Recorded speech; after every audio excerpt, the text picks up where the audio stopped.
ô nó tuần đại bóc cứ chỉ tới tàu công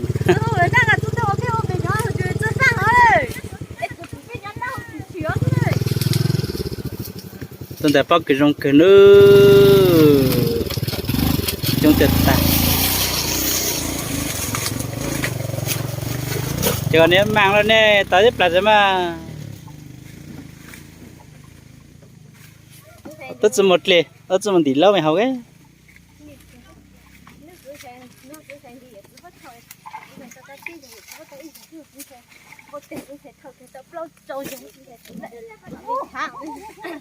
mô thì mày học ít tao là chế tao rồi cô cho dân mình mà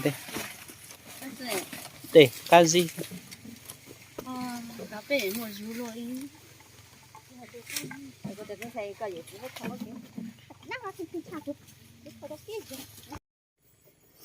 mới có 3 giờ.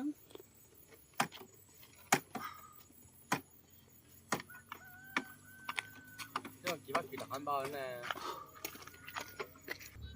Là bớt lưng cậu đó. Coi về tao cũng được thì có.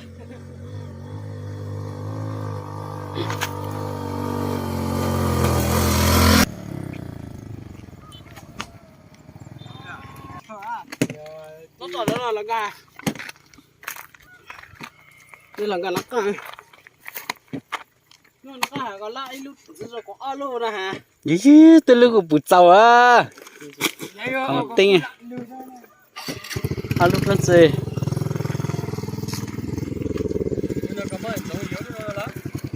giờ là giống luôn này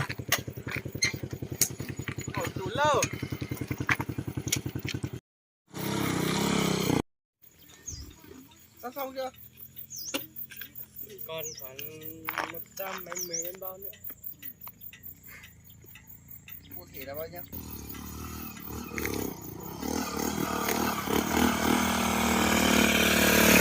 tí đâm vào thằng bạn bè này kế xe này hỏng nó thì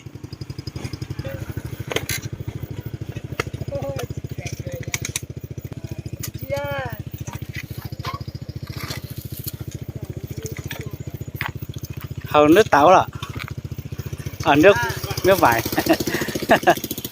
bây giờ có nhiều loại nước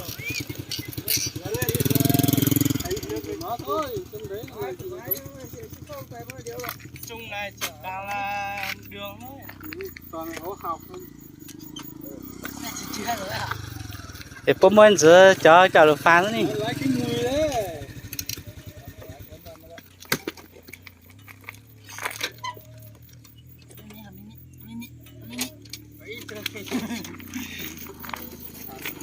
ui giời. một mùa quay lại về được có nửa thùng xe cả lẽ tôi chớ à là số tầng lấy cơ Nhân đại trời nọ tăng lên chân là trời. Không có cái nào là Lọ số ý mà nó hát phong lên nữa.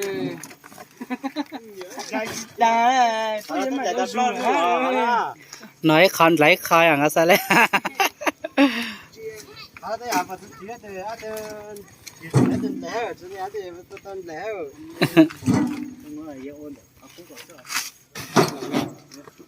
Ôi chứ tận thì còn phải ta đơn là gì ta? on na sao chỉ đang nghe hát thở À chứ suốt tối. thôi à nó mà sáng có thật sự bót tàng lấy ta thậu Nhà thằng kia nó đó. dạ Hôm lộn trái nó sát tí ra lên ra. Tiếng ngồi chim.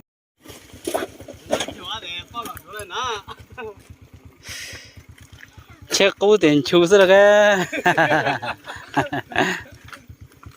Mới chơi YouTube à?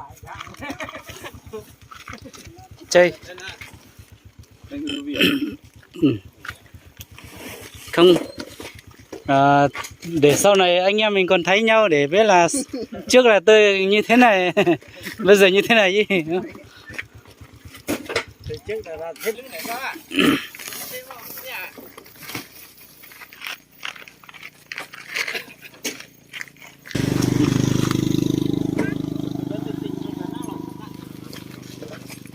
Dạ hắn nhé.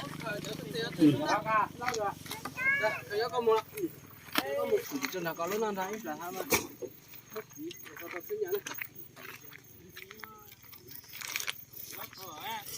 Nhiều lắm ấy. Tao lâu đấy là. Lúc ta chọn là để coi nó là cũng đúng rồi. Nhà là cứ tân lâu rồi nói kìa.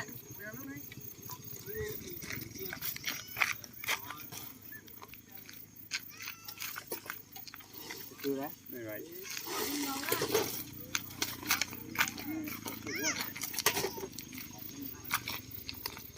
Để cho cái cân nó hoạt động ổn định đấy. Đang thở mà đã ấy vứt thì không được. Ô, sạc cửa chỗ gì nữa vậy? Cái này dốc lắm đấy các bạn ơi. Đó. Bây giờ gần tối rồi. Ô trông, thế là trong nó rong gọc chập lại trong gì nữa. Thì chẳng tôi ta xin nó cho cục lâu na thế.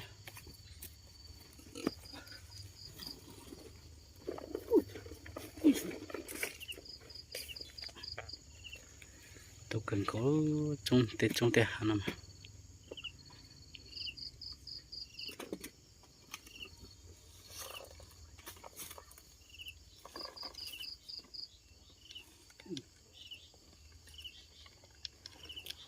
Ui,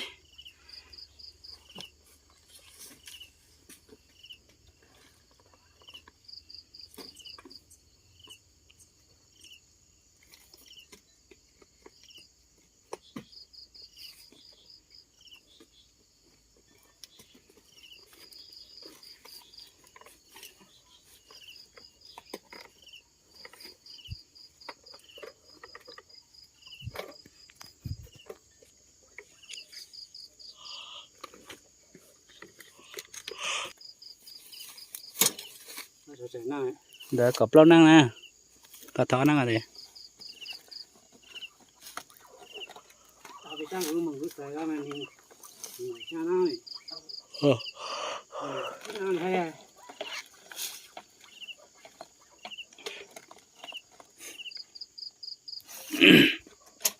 Cái đó tụt khứ cho phong gì nè, ta chỉ cho cái khứ kề tàu uốn lên cho phong gì vậy? Có bao tiền xây trong này nó ta sẽ mà nhìn xác hành như thế cho phong gì nữa, tên chạy một chiếc tàu lên thế này, một lứa vậy, on na lên nó này cho phong gì? Đấy. Đây là anh em làm cả năm trời đấy. 21.700.000 à? Ừ. 1.705.000.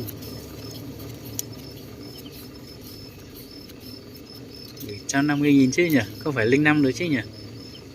Đúng rồi. 5 thôi. 21.700.000 gì nữa. Đây có ở đấy rồi.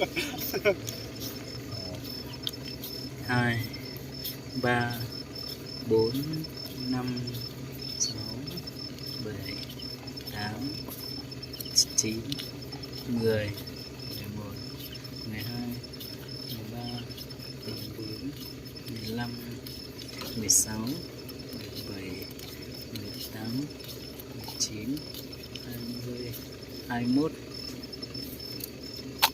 Nào, cứ đếm lại. được rồi, khó cần phải đếm được. Đến như thế rồi đến làm gì? 705.000 nữa. 700 thôi. 5.000 đi. 150.000. Ok. Không cần đếm đâu ạ. Không cần nữa chứ. Không cần đâu. Đấy. Ôi. Mới mặt người lên xem thế này. 1 2 3 4 5 6 7 8 9 10 11 12 13 14 15 16 17 18 19 20 21 22 700. 2 cái gì?